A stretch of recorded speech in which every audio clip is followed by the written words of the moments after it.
15 years. I've been playing on the teams since 2012.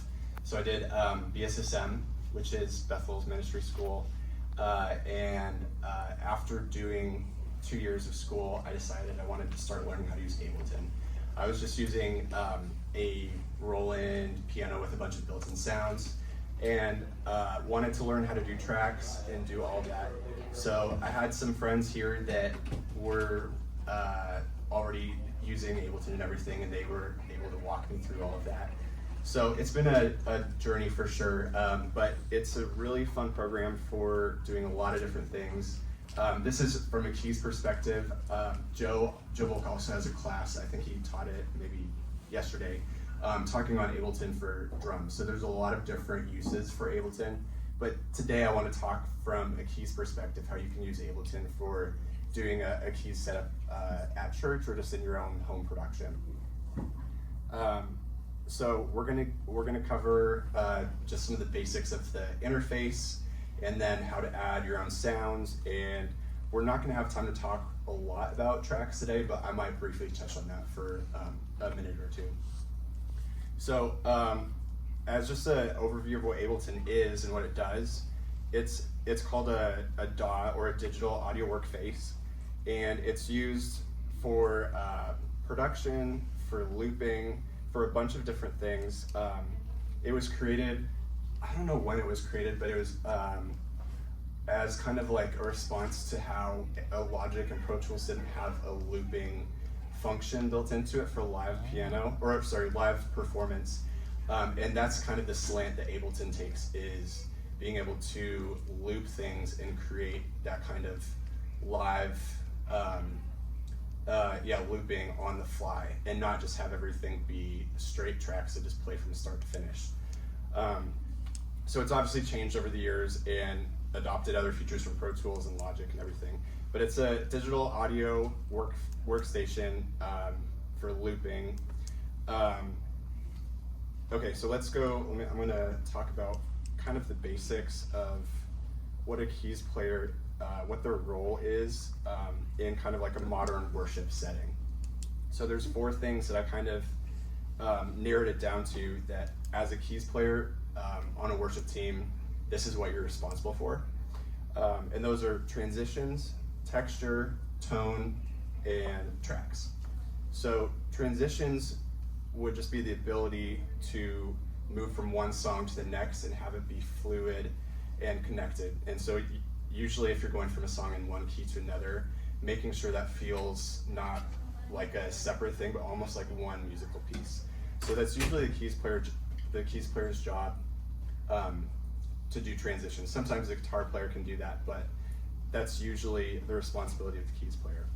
So transitions is the first one. Then you have texture, and that's the ability to create a musical bed for when the song, like you have the body of your song, and when that song is brought down, having a texture or some kind of atmosphere that a worship leader can sing over, even when drums and bass and guitar are dropping out. The next would be tone. So the ability to change your sounds to match the song you're playing. So there's going to be some songs that have like an upright piano and more of like a country feel, like maybe Goodness of God, and then you have songs that maybe have more of that lean into that soft piano kind of vibe and more moody atmospheric. So being able to switch between those sounds easily.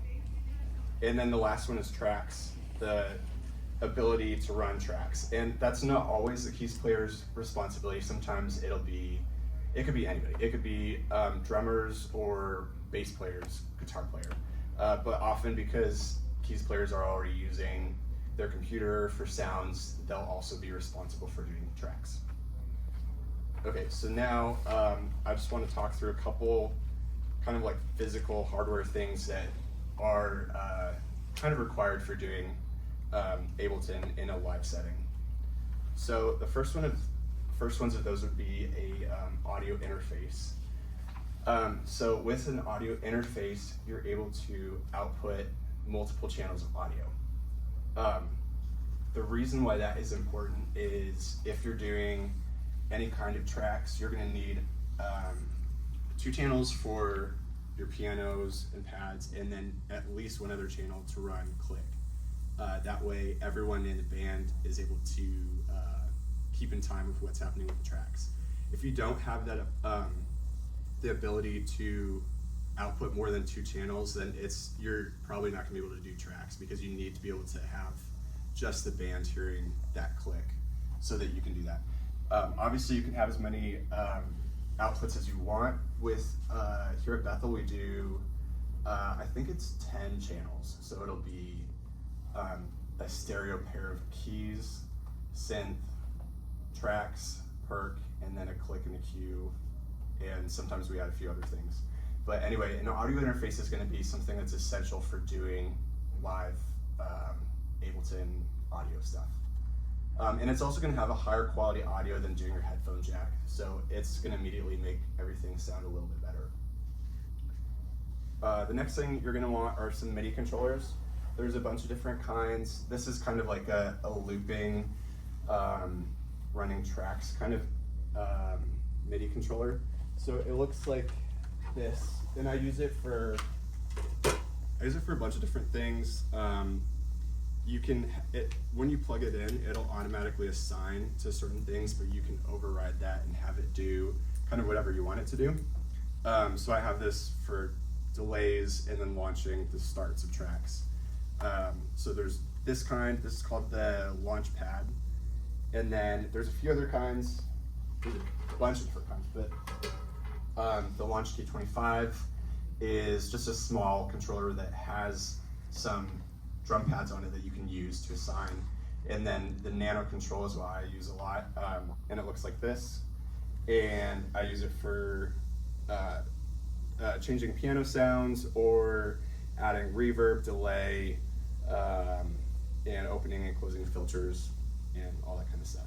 So I'm going to show you later on how I would set this up in Ableton and how I MIDI map everything to use that in Ableton.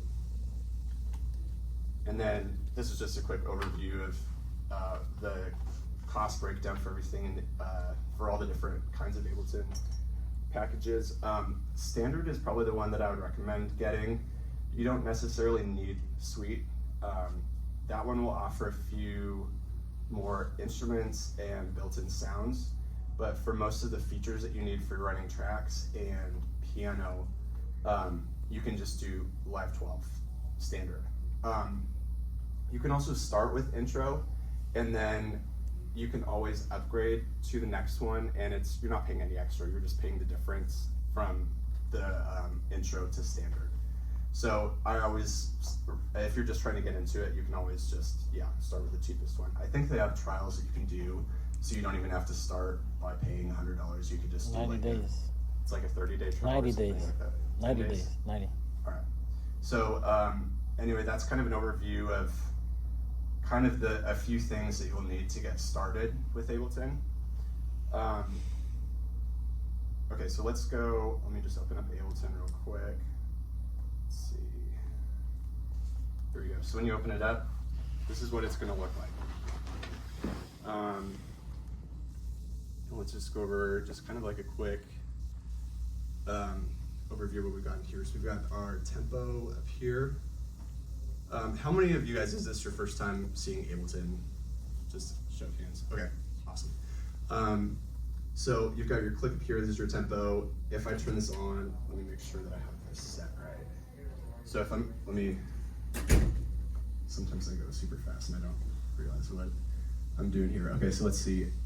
Settings is going to be how you're going to pick where your audio is going to.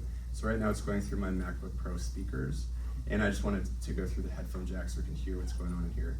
So I'm going to click external headphones, and let me exit out of here.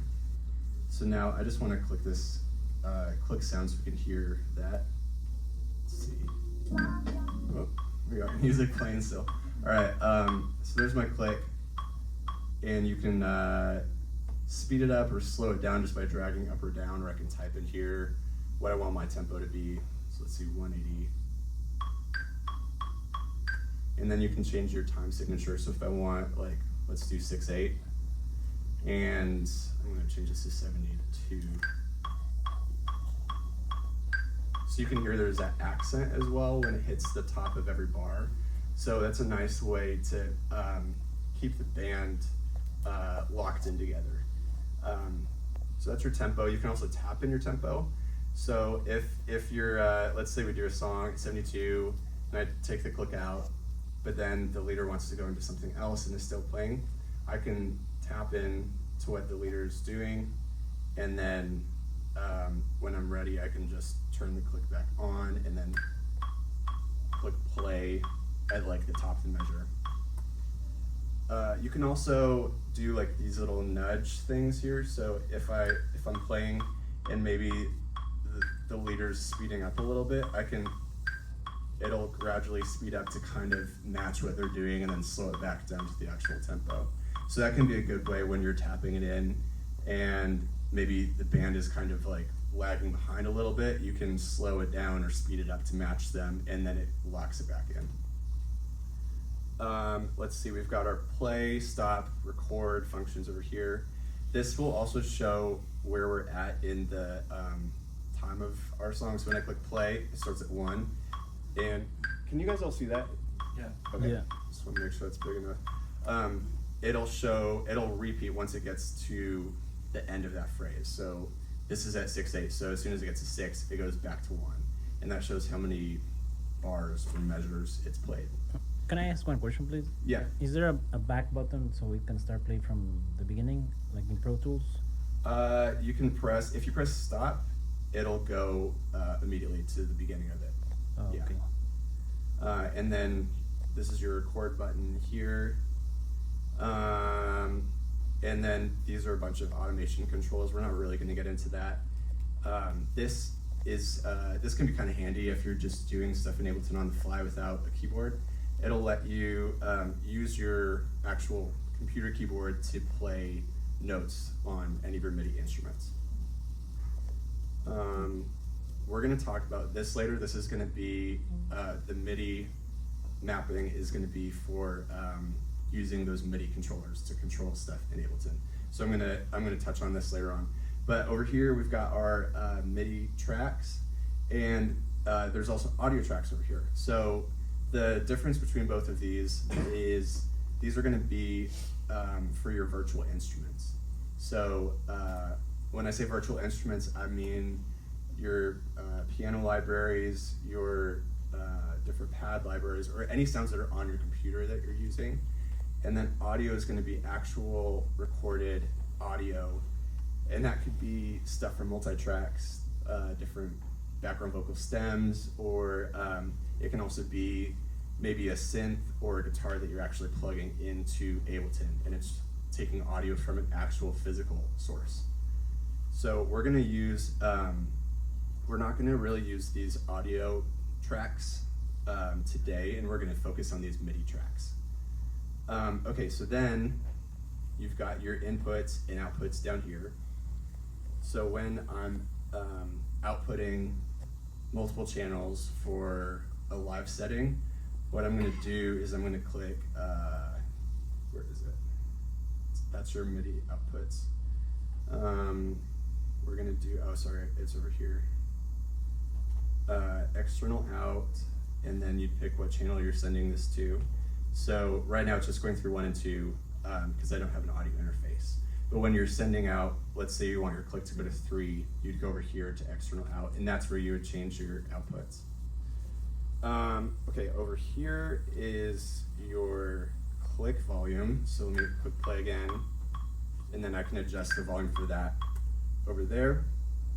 And then this is where you pick your cue is what they call your click. So your cue, if you want to change that to a different output, you would just click that and change it over there. Okay, so then let's see, there's a few other things in this view that are helpful. There's this info button, and this is going to kind of give you an overview of what everything does. So sometimes when I'm trying to figure out what a keyboard shortcut is or something, this will let me kind of figure that out, and it'll explain what this does. So you just kind of hover over anything that you want to learn about, and it'll give you kind of some tips on that. And then there's also your help view, and this is actually kind of awesome. There's these built-in lessons that'll help you in kind of anything you want to do in Ableton. So you can click recording audio, and then it has kind of like a little mini class on how to do recording audio into Ableton. So I've used this before a bunch, just when I kind of forget how something works. You just go over there and then click built-in lessons. Okay, and then let's see. I kind of just briefly touched on settings, but this is going to be really important for a lot of things. You're going to have your inputs and outputs here. So right, and you can, let's see, I think you can So also you put right grade click. and then you add a track. Yes, yeah, and so if I want to, I can also right click it, and then there's a bunch of different things you can do in that. So I could just delete it by right clicking and doing that. Oh, okay. I can also right click anywhere on the top of this, and then I can add another audio track or MIDI track. So I'll just click that and click insert MIDI track, and there's another one. I do, I think it's Command Shift T. There's a bunch of different shortcuts that will just add MIDI tracks. So I'm doing that all the time when I'm adding a new sound. Okay, so I've got Omnisphere. Omnisphere has a lot of different synth sounds, pads, and everything. It's, I think, like $500 for Omnisphere.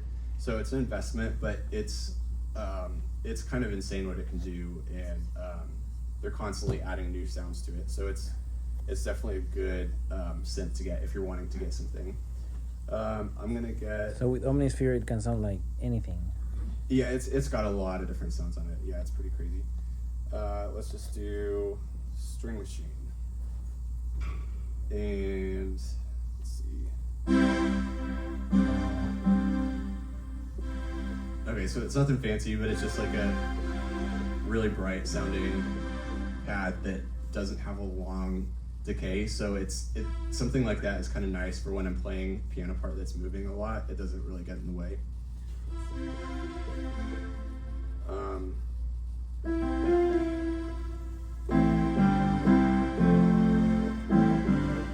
So you can play both together.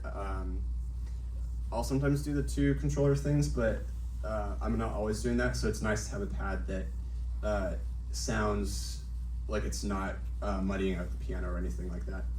So I've got the upright, I've got the felt, and I've got the String Machine pad.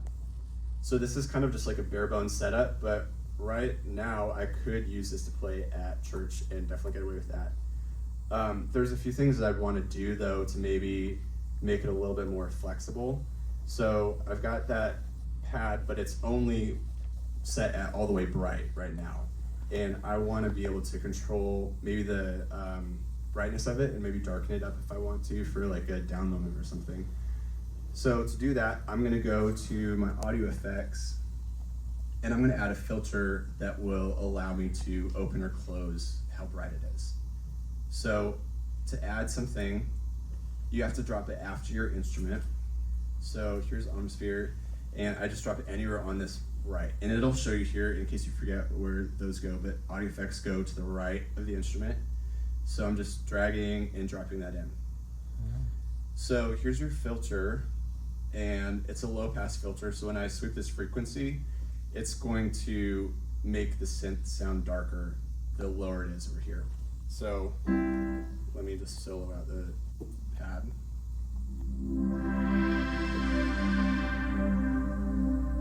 Okay, so now I have something that I could play for like a moody kind of dark part.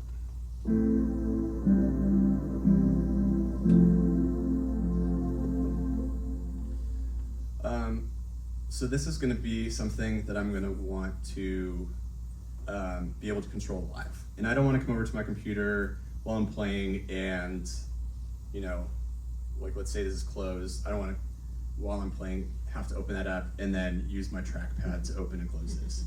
That's going to be really obnoxious, and it's just going to be distracting while I'm playing. So this is where MIDI mapping comes into play.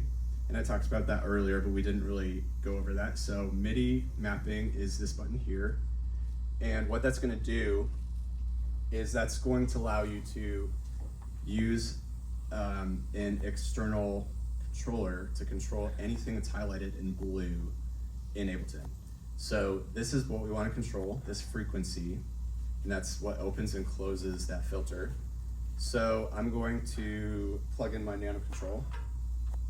And that button right there is the MIDI mapping, right? Yes, yeah, that button right there will turn on the MIDI mapping. So I don't have enough dongles, I'm gonna have to just do this. Plug this guy in. And then I'm gonna have to go back to my settings because when you first get one of these controllers, you're just gonna have to set it up in your settings first. So I'm gonna go here, go back to MIDI, and that's what we did for the Nord, just to make sure the track is turned on. But now I'm gonna need to make sure that remote is turned on. And remote is gonna allow me to do MIDI mapping. If that's turned off, it's not gonna work. So I just click in this input section and I just check that box. So now let me go back to MIDI and frequency, and then I'm just gonna use this knob here, and it's going to show a number when it's mapped. So let me delete that. It'll just pop up in that top right corner. Okay, so now we know it's mapped, and I'm gonna exit out of here. So now I can just turn this, and it's gonna open and close that filter. So now I've got this on my keyboard, and it's just super easy for me to open and close that without having to go to my computer and get distracted while I'm playing keys and try to figure it out on here. So I'm using this for a lot of different things. There's, I'll use like this to add more verb. So this one does delay. That's your filter right there. Yeah, yes. Oh yeah, for this setup, yeah. I think I mapped this one in another session to reverb. So I just have it all like kind of written out here, what I've mapped everything in Ableton to, and then I'll use that for all those functions, yeah. Your audio effects, where are you putting that on the instruments or a return channel or a return bus or on your main? I'm not really using the send and returns for audio effects. Probably should, because I would probably save a little bit of CPU, but I'm kind of just doing it on the actual instruments. And then I do have some like groups where it'll be like a group of pianos, and then there's a reverb after that, and then I'm controlling it out in that section of the piano. Yeah. So I'm not clear yet. I didn't see it on stacked up the plugin you put. So how do you know that the plugin is for that instrument Versus. Well, I can see it is there, but you can't see it like there. You can't see it there, you know. Oh, okay, yeah. Do you mean like, so right now it just says No. Omnisphere? Yeah, And yeah. you're not able to, yeah. I didn't see the So plugin. what I would do, when you drop a plugin on, it's just gonna name that track what the plugin is, but it's not really giving me any details about what that sound is. So I could just right click and do rename, and I'll call this one string pad. No, I'm talking about the filter that you put in. Oh, I got you. So wait, say your question one more time. Oh, the plugin for that channel. Yes. So that is like it's not like a bus. It's for that channel. Yes, right? yes, yeah. But I cannot see it on that channel. I see it only down there. Oh, yeah, that is true. Yeah, so I think like in Pro Tools, you can see, you can see it in the actual track, which is nice, and you can't really see that in here. So you can kind of see like there's a preview of what's in there way down here, but like you're never gonna be able to tell what plugin that is just by looking at that. So I know there is some Luke Hendrickson has like he has his streaming template, and he made one for Ableton, and there's some kind of like mod that you can use where you can add it to that track where you can see all those plugins, but I don't have it set up like that for mine. So to get to the out of the filter, you just have to double click, and that will open up this view, and then you can see your sounds that way. Yes. How would you set up a drone pad channel? A drone pad channel? I can show that at the end actually. Yeah, I'll show you that for sure. Yeah. Yeah, so jumping back to the previous question, what are those boxes if they're not showing inserts? Are they sends or? These boxes here are going to be for clips. So that'll be for, this is kind of like what you'd use for like looping and that kind of stuff. So if I double click this, it's gonna create a loop, and it's just a blank loop. So there's nothing in there right now, but you could drop notes if you wanted to create like a drone kind of situation. So like, I'll just do that right now actually. Drop this note in here. We'll just do a C and a G.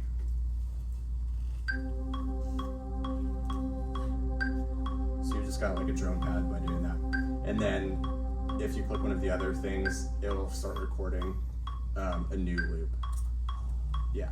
So that's where all the looping comes into play. And then on the right side in your main track, this is gonna have these play buttons, and it's gonna fire everything that's in that scene. So you can have multiple different loops happening at the same time, and then be able to change between the different ones. So I'm not really showing like the perfect example of that, but that's what these clips are for, is for doing looping. One question, can you show the live view on our session view? Oh yeah, okay, so there's two views. This is your session view, which is kind of different looking than most DAWs. Like if you're looking at Logic or Pro Tools, it usually looks like this. Yeah. Which is kind of like your classic left-right timeline view. And this is probably what you'd use if you're producing a song, or yeah, anything where you want to actually visually see a left-right view. And then this view is your session view, which is kind of more geared Up and towards down. looping and Okay. tracks and everything. Yep. Can we see an actual Sunday project? Right? Yeah, I'll open up the session. Also, I know it's 3:45, so if you guys need to head out for anything, you're welcome to. Thank you guys for coming in, appreciate it. Yeah, I'll open up a session, but yeah, if you guys need to leave, please feel free to head out. Let me open up the set.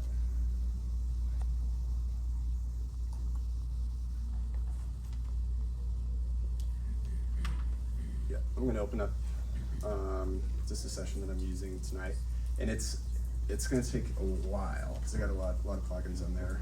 Do you find yourself swapping swapping out or adding keys for different sessions, or do you kind of have like a predefined, like, here's all my instruments, you pretty much recycle them?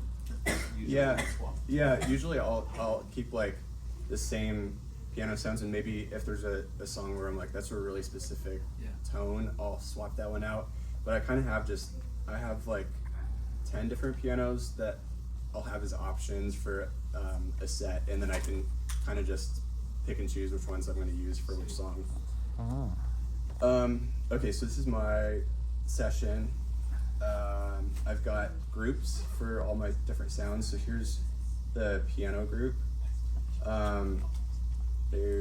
Let's see, kind of start with my most commonly used ones, and then these are the ones that I don't use as much. Let's see. Oh, I still haven't put this remote control. So basically each track has a different input, and then the Yeah, plugin- so what I do is I have the pianos, all of these go to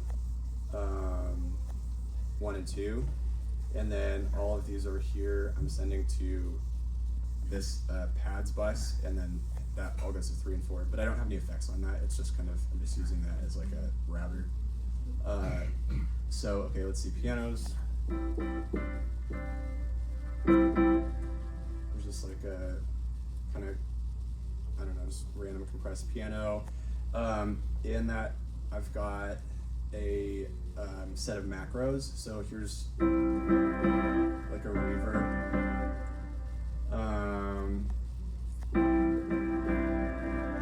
That's just kind of like a weird reverse kind of effect. A delay.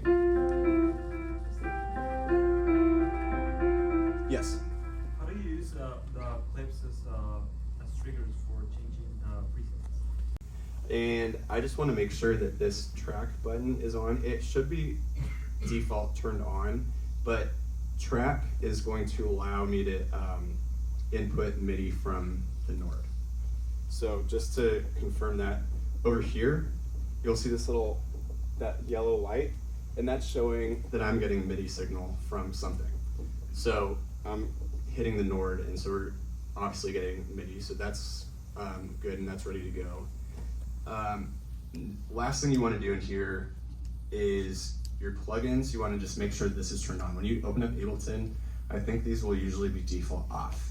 So any kind of libraries that you have, if you have Omnisphere or Keyscape, you'll need this on for those to show up in your Ableton session. Okay, so now let me close out of some of this stuff. Your browser is going to be where all of your sounds are at. So over here on the left is this little button here. When you click that, this opens up. You can close it by doing that or by clicking the button again. And you're going to find your audio effects, your MIDI effects, and all of your plugins in this folder. So I'm going to go ahead and add a piano to our session because we're trying to make a little live setup for playing at church.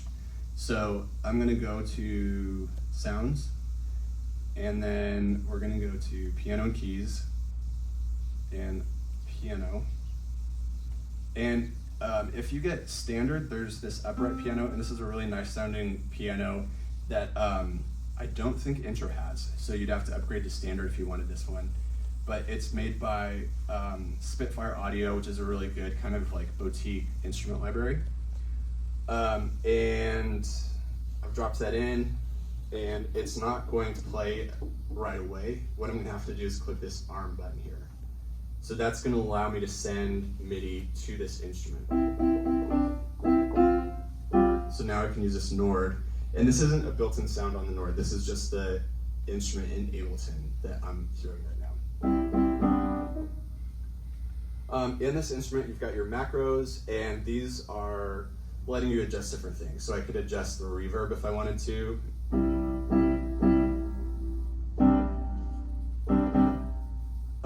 And then you can adjust the tone, make it a little brighter or darker.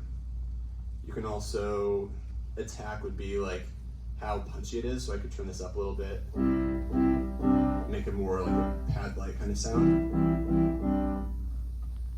And then they have some actual like pre-saved presets that will change some of those macros in here. So you have like a hall one that gives it a little more of that reverb sound to it. So I use this piano a lot, actually, the upright piano right now, but yeah, so I have a piano,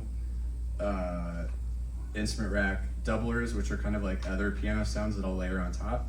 These are more atmospheric piano layers, synth, darker sounding pads, brighter sounding pads, and then these are those, I was gonna do the, there's like a looping thing here, but for different pad